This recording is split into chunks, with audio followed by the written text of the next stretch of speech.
నీ తమ్ముళ్ళకి పెళ్లి జరగడం వల్ల మంచి కంటికి కనిపించనంత, చెడు మరీ మర్చిపోలేనంతగా జరుగుతుంది. అంటే మీ అన్నదమ్ములు విడిపోతారు. విడిపోవడానికి సిద్ధంగా ఉండండి.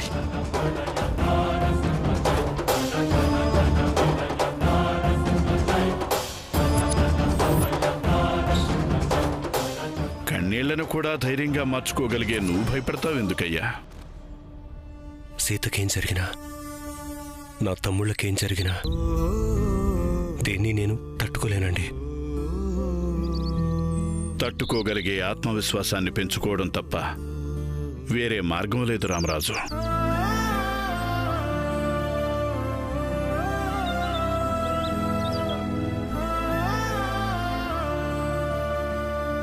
వెళ్ళొస్తానండి. శుభం భూయాత్.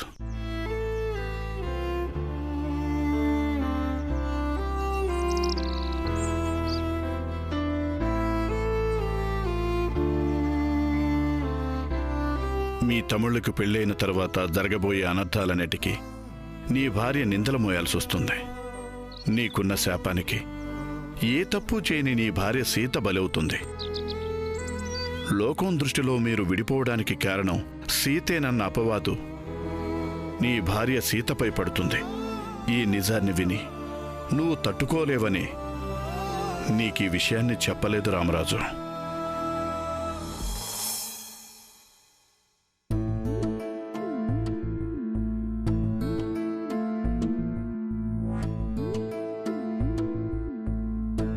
స్వామి, నేను ఇంటికి కొత్తగా వచ్చాను. మంచి జరిగినా చెడు జరిగినా ఇంట్లో అడుగు పెట్టిన కొత్త కోడలి వల్లే జరిగిందనంటారు. నేనున్న ఈ ఇంట్లో అంత మంచే జరగాలి తప్ప నా కారణంగా ఎటువంటి చెడు జరగకూడదు స్వామి.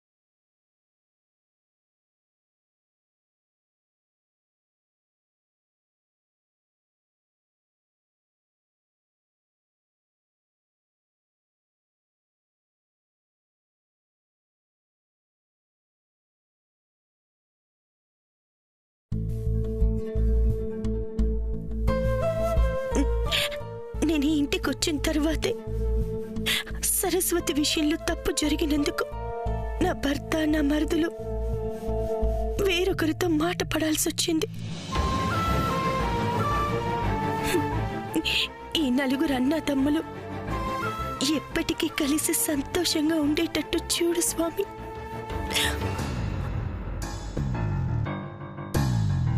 ఈ ఇంటి ఇల్లాలిగా ఇంట్లో వాళ్ళ క్షేమాన్ని, ఇంటి పరువుని కాపాడాల్సిన బాధ్యత నాదే. అందుకే మళ్ళీ చెప్తున్నాను, ఇక మీదట నా వాళ్ళకి ఎటువంటి అపకారం, అవమానం జరిగినా నేను నా బాధ్యతల నుండి తప్పుకుని వెళ్ళిపోతాను.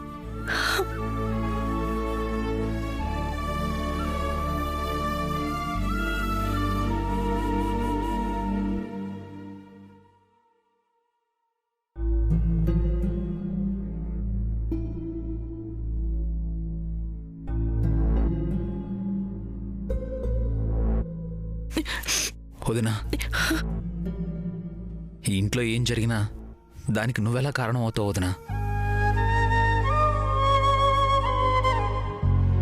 మేం తప్పు చేసినా, మాకు నష్టం జరిగినా దానికి నీదే బాధ్యత అంటావేంటి వదినా? మేం బాగుండాలని, మాకు మంచి జరగాలని కోరుకునే నువ్వు వెళ్ళిపోవడం ఏంటి వదినా? నీ వల్ల మేం విడిపోతామేమో అనుకుని మేము నిన్ను అపార్థం చేసుకున్నాం వదినా. మా మాటల్లో, చేతల్లో నిన్ను చాలా బాధ పెట్టాం. ఇంకెప్పుడు అలా చెయ్యం వదినా. మమ్మల్ని క్షమించొదినా.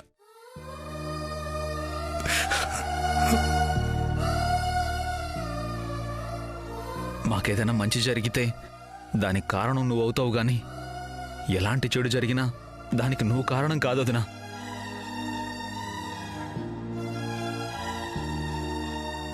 అమ్మ ఎలా ఉంటుందో నాకు తెలీదు వదినా. నువ్వు వచ్చిన తర్వాత మాకు అమ్మ లేదనే లోటు తీరిపోయింది. నువ్వు మమ్మల్ని అమ్మ కన్నా ఎక్కువగా చూసుకుంటున్నావు. అమ్మ పిల్లల్ని వదిలేసి వెళ్ళిపోతానని ఎప్పుడు చెప్పదు కదా వదినా.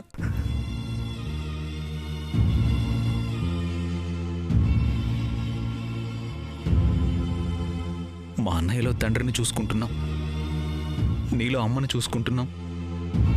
నువ్వు మా ఇంటికి రావడం వరం తప్ప శాపం కాదొదినా.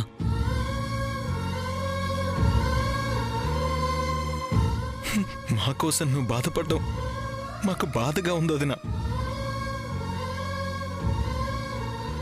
నువ్వు అలా కంటతడి పెడితే దానికి మేమే కారణం వదినా. దయచేసి మా కోసం కంటతడి పెట్టద్దు వదినా. రై, ఇంకొకసారి వదిన కళ్ళల్లో కన్నీళ్లు కనిపిస్తే మిమ్మల్ని చంపేస్తాను. మన వదిన ఎప్పుడు సంతోషంగా ఉండాలి. వదిన నవ్వుతూ ఉండేలా చూసుకోవాల్సిన బాధ్యత మనదే. అర్థమైందా? అలాగే అన్నయ్య, వదిన్ని బాగా చూసుకుంటాం. ఎరా చిన్నోడా? అవునన్నయ్య, వదిన కంట తడి పెట్టకుండా నేను చూసుకుంటా అన్నయ్య. వదిన, మేము నిన్ను బాగా చూసుకుంటాం వదిన.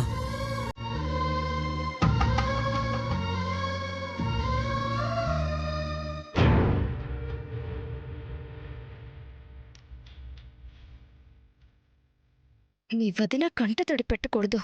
మీ వదిన వల్ల నాకు జరిగిన అన్యాయానికి నేను మాత్రం ఏడుస్తూ ఉండాలా? మీ స్వార్థాన్ని నేను సహించలేను.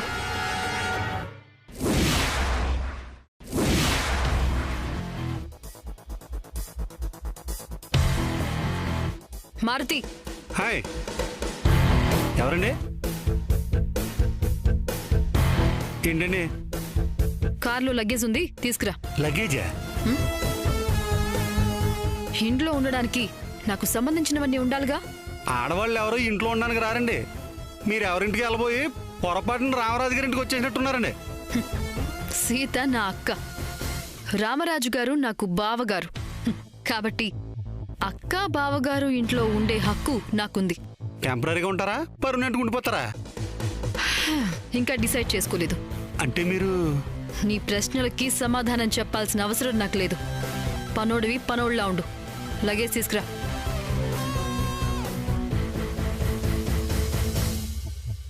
హాహా, ఈవిడ గారి స్పీడ్ చూస్తుంటే ఏదో తేడాగానే ఉంది. ఈవిడ హైట్కి వెయిట్కి మన శంకరబాబే కరెక్ట్.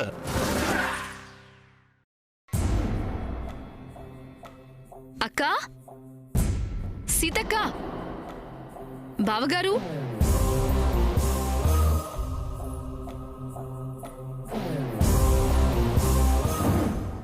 అక్క, ఎలా ఉన్నావు? బావున్నావా? అందరూ ఎలా ఉన్నారు? అవును, బావగారు బావున్నారా? ఏంటక్కా నవ్వుతున్నావు? నువ్వు కలుపుకొల్తనంగా మాట్లాడుతుంటే చాలా సంతోషంగా ఉంది దాక్షాయిని. అవునా? అవును, నాకు చెల్లో అక్క ఉంటే బాగుండేదనుకునేదాన్ని. నువ్వు నన్ను ప్రేమగా అక్క అక్క అని పిలుస్తుంటే నాకు చెల్లెలు లేదనే కొరత తీరిపోయింది దాక్షాయిని. నాకు కూడా అక్క లేదక్క. లేనక్కని నీలో చూసుకుందామనే నిన్ను అక్క అని పిలుస్తున్నాను. అవును, ఈ లగేజ్ ఏంటి? ఏదైనా క్యాంపుకి వెళ్తున్నావా? ఆహా, లేదక్క, నీ దగ్గరుందామనే వచ్చాను. యాక్చువల్గా ఉండొచ్చా లేదా, రావచ్చా లేదా అని నీ పర్మిషన్ తీసుకునే రావాలి. కానీ మా అక్క ఇంట్లో ఉండడానికి నాకు పర్మిషన్ ఎందుకులే అని అనిపించింది. అందుకే అక్క కాదనదు అనే నమ్మకంతో డైరెక్ట్గా వచ్చేసాను. రావడం తప్పు కాదు, రావడానికి ఏదో ఒక కారణం ఉంటుంది కదా. ఏం లేదక్క, నేను అగ్రికల్చర్ మీద రీసెర్చ్ చేస్తున్నాను కదా. దానికోసం ఈ చుట్టుపక్కల కొన్ని ఊళ్ళు తిరిగే పనుంది. రోజు సిటీ నుండి వచ్చి వెళ్ళడం కష్టమవుతుంది. నా పని పూర్తయ్యే వరకు ఇక్కడే ఉంటే నా పని ఈజీ అవుతుందని మీ దగ్గరికి వచ్చాను. నేను ఇక్కడ ఉండడం మీకేం అభ్యంతరం లేదుగా? నాదే ఉంది. ఈ ఇంట్లో అన్ని విషయాలకి నిర్ణయం తీసుకోవాల్సింది మా ఆయన రామరాజు గారే.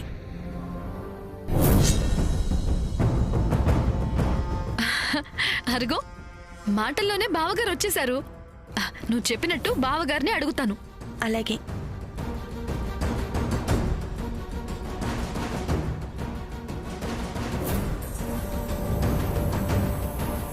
నమస్తే బావగారు, బావున్నారా? నమస్తే, బాగున్నాను. మీరెలా ఉన్నారు? మీతో కటిఫ్ బావగారు. దేనికి? బావగారంటే మరదల్ని ఆట పట్టిస్తూ ఏడిపించేలా ఉండాలి కాని మీరా గారా అంటూ ఎవరైనా పిలుస్తారా? మా సీతక్క చూడండి, సొంత చెల్లెళ్ళైనట్టు నాతో మాట్లాడుతుంది. మీరే పరాయి వాళ్లతో మాట్లాడుతున్నట్టుగా నన్ను పలకరిస్తున్నారు. సరే, నువ్వు వచ్చి ఎంతసేపు అయింది? అమ్మయ్యా, ఇప్పుడు హ్యాపీగా ఉంది. థ్యాంక్స్ బావగారు. స్కూటర్ దూరేంత సందిస్తే బస్సును దూర్చేసేలాగా దూసుకుపోతుందేంటి? బావగారు, మీకు విషయం చెప్పాలి. ఏంటి? మా సీతక్కని పెళ్లి చేసుకున్నాక మీ గ్లామర్ డబుల్ అయిపోయింది బావగారు.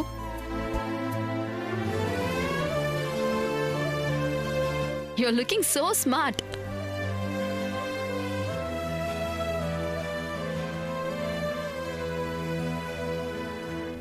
బావగారు, మీ పర్మిషన్ కావాలి. దేనికి? నాది రీసెర్చ్ కోసం 4 రోజులు మీ ఇంట్లో ఉండొచ్చా అని అక్కని అడిగాను. ఈ ఇంట్లో ఏం చేయాలన్నా ఆయన అడగాలి, ఆయనే చేయాలి, ఆయనే మాట్లాడాలి అంటుంది. నాదేం లేదు, అంతా సీత ఇష్టమే. ఆహాహాహా, సరిపోయింది. రాముడికి తగ్గ సీత, సీతకి తగ్గ రాముడు. రామ సక్కని సీత. చాలా బాగుంది. అక్క చెప్పక్క, నేనుండొచ్చా? కుదరదు.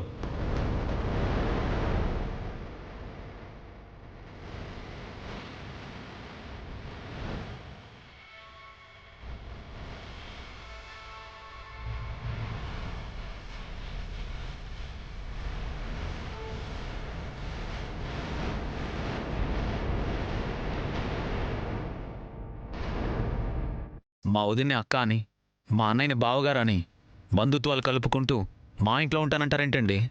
అసలు ఎవరండి మీరు? నాకు నానే వాళ్ళెవరూ లేరు. ఈవిడొచ్చిందేంట్రా? ఏమో అన్నయ్య. ఉన్న ఒక్క అక్క కూడా ఇప్పుడు లేదు. మీ అన్నయ్య వదినల్నే నా సొంత వాళ్ళని నాకు మనసు కనిపించింది. అందుకే అలా పిలిచాను. తప్పైతే క్షమించండి.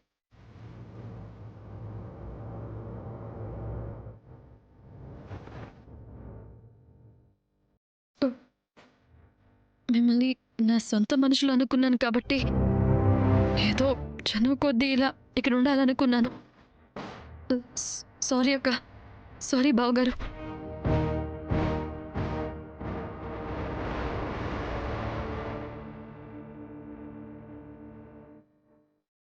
అవు దాక్షాయిని, ఆగమంటావని ఉండమంటావని కూడా తెలుసు. అందుకే వెళ్ళిపోతున్నట్టు చిన్న బిల్డప్ ఇచ్చాను రామరాజు.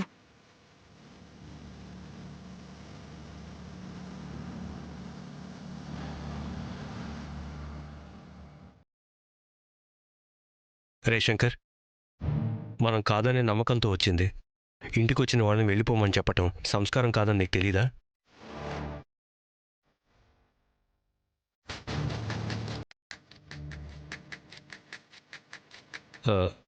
మీ పని పూర్తయ్యే వరకు ఎన్ని రోజులు ఉండాలనిపిస్తే అన్ని రోజులు ఇక్కడ ఉండొచ్చు.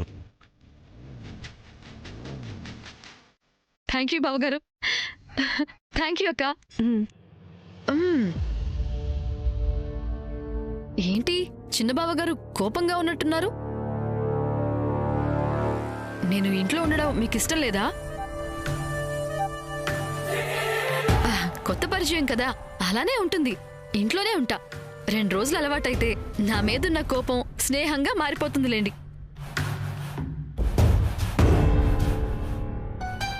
బావగారు, మీరు నాకు ఇంకో హెల్ప్ కూడా చేయాలి. నాకిక్కడ పొలాలు, తోటలు అవి చూపించడానికి ఎవరైనా ఒక మనిషిని అరేంజ్ చేయాలి. మీ స్పీడ్కి మా శంకర్ బాబే మీకు కరెక్ట్గా సూట్ అవుతారండి.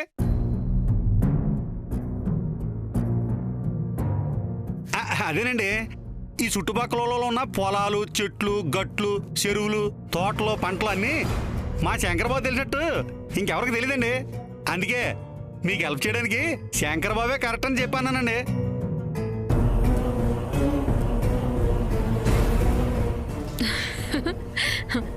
అయితే ఇంకే చిన్నబాబు గారు నాకు అన్ని చూపిస్తారన్నమాట.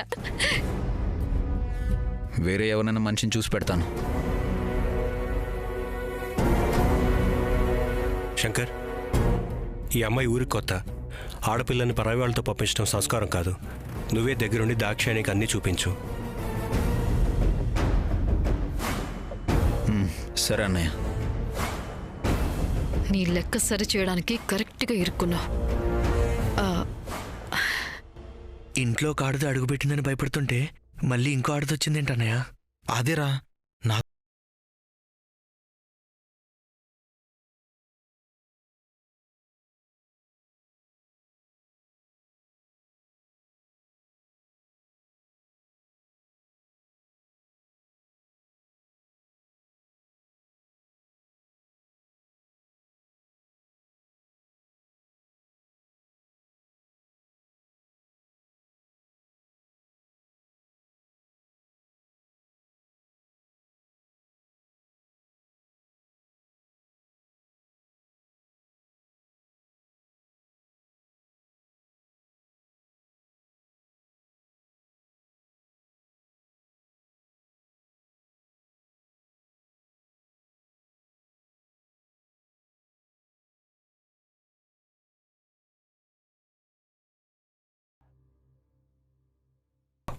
అవునా?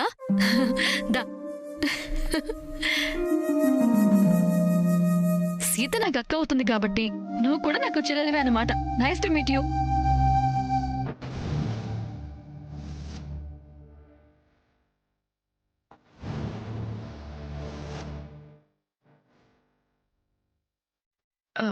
ఏంటక్క తనేం మాట్లాడకుండా వెళ్ళిపోయింది? సిగ్గా, మొహమాటమా, భయమా?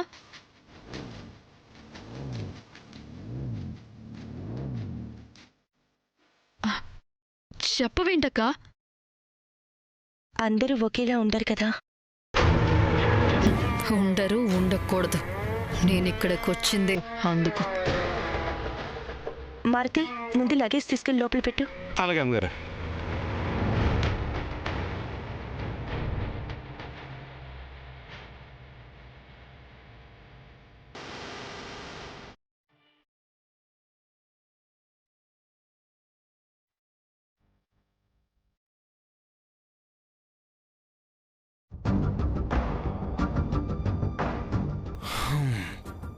ఆ అమ్మాయి గారి లగేజ్ కూడా ఇక్కడే పెడుతున్నానండి. పాపం బాధలో ఉంది. అమ్మాయి గారు లగేజ్ రూమ్లో పెట్టానండి. సరే, నువ్వు వెళ్ళు. సరస్వతి, దాక్షాయిని కూడా నీతో పాటు ఈ గదిలోనే ఉంటుంది. ఓ, నాకు మా చెల్లెలు తోడుందన్నమాట. సూపర్. ఇద్దరం హ్యాపీగా అన్ని షేర్ చేసుకుంటాం. అవును కదా చెల్లి? అక్క, ఈ చెల్లి కోసం ఒక కప్పు కాఫీ ఇవ్వగలవా? సరే, తీసుకొస్తాను. నీకు కూడా కావాలా సరస్వతి? అవసరం లేదు. అక్క చెల్లెలవే కదా, 1/2 చేసుకుంటాంలే. నువ్వు వెళ్ళు.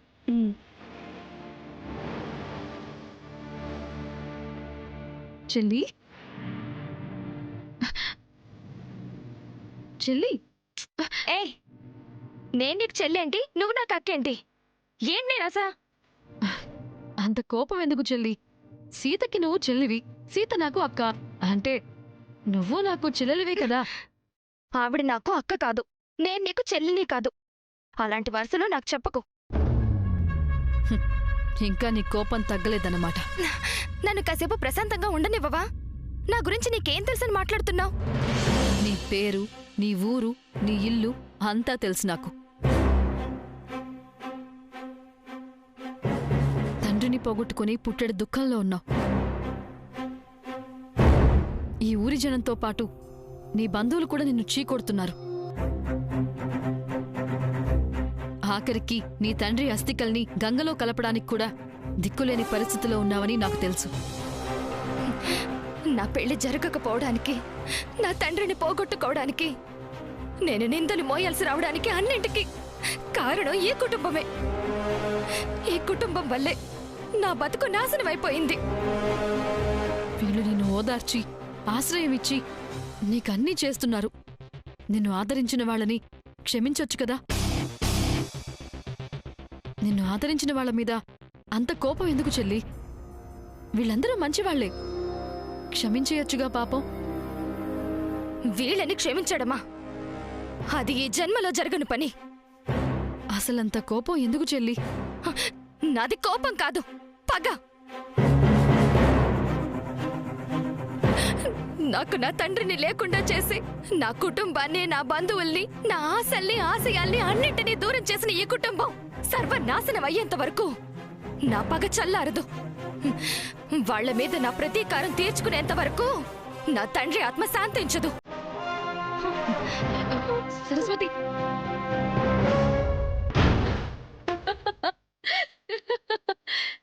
ఆట బొమ్మకి కీ ఇవ్వకుండానే ఆట మొదలెట్టడానికి సిద్ధంగా ఉంది. ఒక్కొక్క గోల్ వేస్తూ ఆనందించటమే నా పని.